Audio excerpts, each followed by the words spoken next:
How to change Amazon country settings. Hey everybody, welcome back to our channel.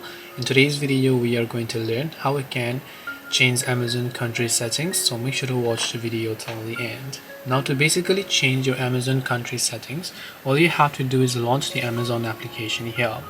Then tap on the account like icon from the bottom of the screen here, and after you have done that, you'll find many sort of options. Now if you look at the top right, you'll find a little flag like icon, where if you tap on the little flag like icon there, you should be able to see a couple of details. Now right here you can say country or region.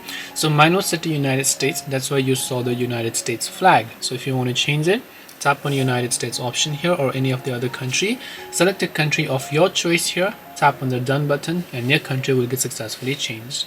That's all it takes to change Amazon country settings. Hope this video was very helpful. If you have got any more questions, then feel free to also leave them down below. Thank you for watching till the end of this tutorial, and see you soon in the next video.